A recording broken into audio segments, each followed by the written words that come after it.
You raking up some leaves there? Yeah. I'm making it a pile for winter so we don't have to leave. Okay. Hey guys, what's up? Welcome back here to another edition of Intuitive Angling. Out here, and we have got leaves everywhere falling. Elijah's over there raking them up here. And it sort of gave me an idea of today's video here. I wanted to talk to you guys about the best way to catch bass, the best lure, the best technique when you see the leaves falling. This is the time of year, like right now, this part of the country, man, we got leaves falling constantly on there. And a lot of times when you're at the lake, you know, you see this happening, you see the leaves falling, and there's so many leaves on the water, you can't hardly fish anything that's moving through the water. So I want to give you guys a little tips and advice on what I have found that works really good when you start noticing a lot of leaves falling heavily, especially on the days that are blowing a little bit. And that lure is a jig. Guys, one of the things I found out in bass fishing is when you start to get this time of year in fall, where those water temperatures are now starting to get down in the 60s in a lot of parts of the countries, maybe up north a little bit more, it's in the 50s.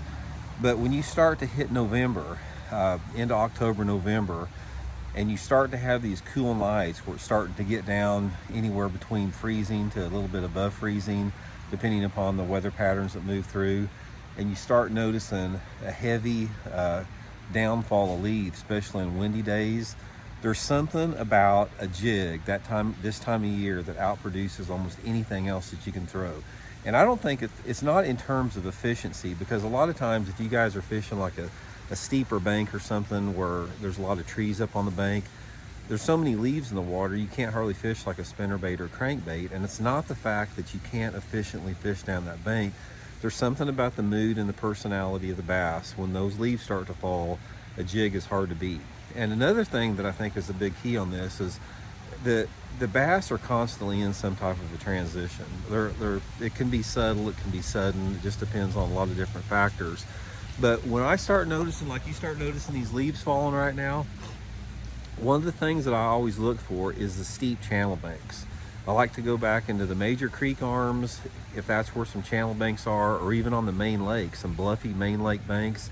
And I like to start fishing those channel banks with like a 3/8 ounce. This is my signature old school jig, green pumpkin zoom super chunk on it, and start pitching it and casting it to those steeper rocky banks, especially the ones that have a lot of leaves floating on the water, and work it down into that 2 to 8 foot zone depending upon the water clarity. And I'll just fish real slow and methodically down a stretch of bank. I'll try to pick apart every 2 or 3 foot that I go down through there. And it's just a great way to catch bass this time of year. It's one of my favorite ways to catch it. And I don't, to be honest with you guys, I don't do that good up until like right now. Like right now is when this pitching and casting the jig on the steep banks really starts working good. A couple different things in there. I like to go with brown, some type of a brown or green, a brown or orange combination with a green chunk on it. Seems like it works really good as long as you have water visibility. It's like over 2 foot or so.